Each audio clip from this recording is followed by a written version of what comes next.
In other news tonight, we are seeing signs that the country's food supply chain is under significant stress. Here are two scenes.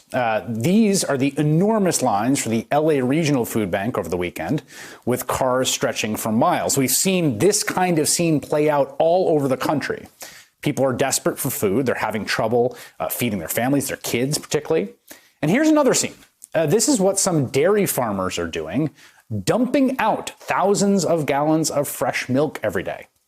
Other farmers are destroying crops outright, plowing, for instance, ripe vegetables right back into the ground. Because with restaurants, schools, and hotels and other things closed, farmers that are part of the commercial food supply chain just don't have anywhere to sell their products.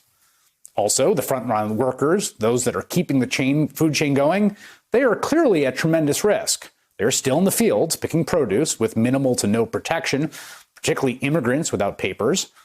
This is what it looks like inside a pork processing plant. People working there have to stand shoulder to shoulder. Yesterday, one of the largest plants in the country shut down in South Dakota indefinitely after nearly 300 employees tested positive for coronavirus. That's nearly a third of the cases in the entire state. The food supply chain is one of those things that the vast majority of us, I think, tend to take for granted. We go to a restaurant or a grocery store or a fast food chain and the food is just there. But this crisis is putting stress on all parts of it from every angle. Last week, we brought you an interesting story about our toilet paper supply. And that reporting showed that the reason there's a shortage of toilet paper at stores is only really partly because people are hoarding this stuff. It's more because the industry is split into two markets. There's a commercial one and a consumer one. And everyone at home is now using the consumer product. And the commercial one, the one that's usually given to businesses and campuses and office buildings, cannot be easily made available for residential use. Well, guess what? It turns out the food supply chain is structured in a similar way. While grocery stores are having a hard time keeping things in stock, there is an entire food chain designed to sell bulk food to fast food stores and restaurants that is essentially being left to rot.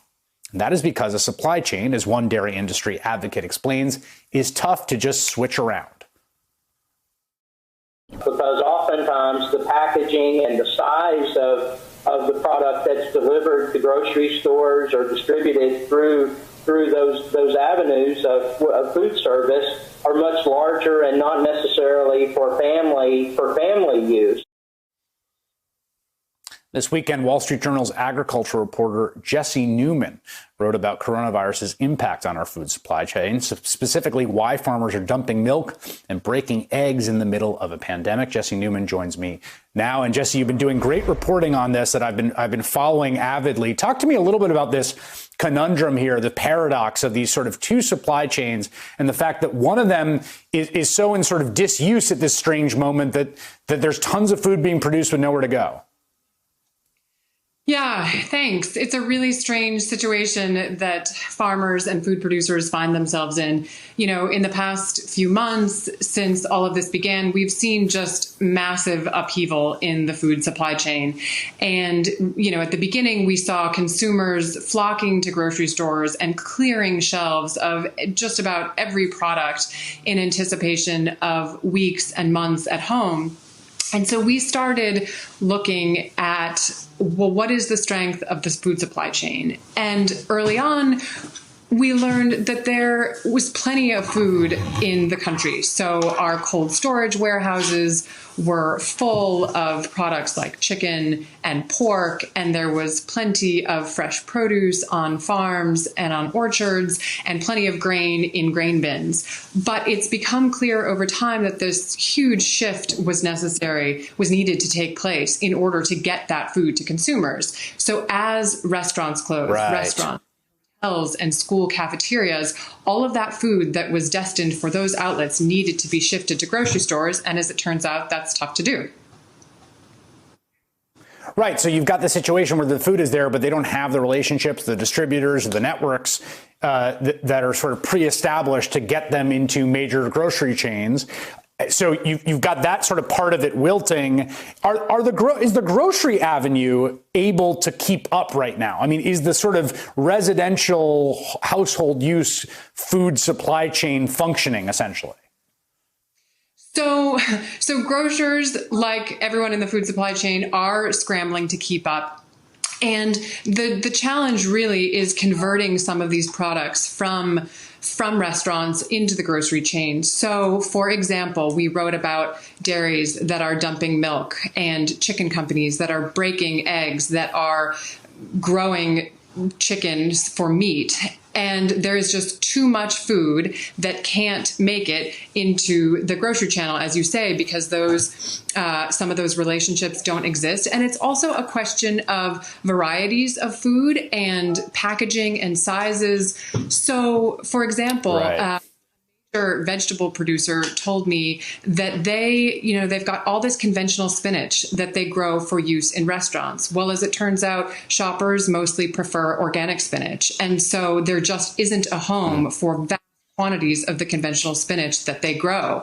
And in the case of dairy, a good example is cheese. So on a dairy farm, which produces, millions of gallons of milk, a lot of that goes into cheese production, and cheesemakers are making, huge packages of shredded cheese that are bound for pizza chains, mozzarella cheese that's going to go on top of pizzas. Right. And easily converted into a small 8-ounce zippered bag that a consumer likes to buy at a grocery store. It just takes specialized equipment, and it's very costly to try to shift on a dime. So the final question here has to do with the workers that are part of this entire chain. I mean, these are people that are, essential services, whether that's the grocery person or a farm worker picking fruit, or those folks we've seen in pork processing plants. I mean, these are all people who are both needed, but also really exposed right now, as the story out of South Dakota shows. That's right. So farm workers have been deemed essential workers. They are still being encouraged to go to work and pick our fresh fruits and vegetables, or in the case of meat processing plants, workers, we need those workers to produce the products that we all enjoy. And yet farm workers and their advocates are quite concerned about the risks that they face. A lot of workers, as you mentioned, are undocumented. Some are here on seasonal guest worker visas, and their employment is tied to a particular employer. And there are, conditions that persist in this industry that are very concerning, whether it is overcrowded housing, or these workers are being transported to fields in dozens of workers to a bus. They work in close proximity to one another. And so, there's a lot of concern about their health and safety. All right. Jesse Newman, who's been doing just really excellent reporting on all this at the Wall Street Journal. Thank you so much.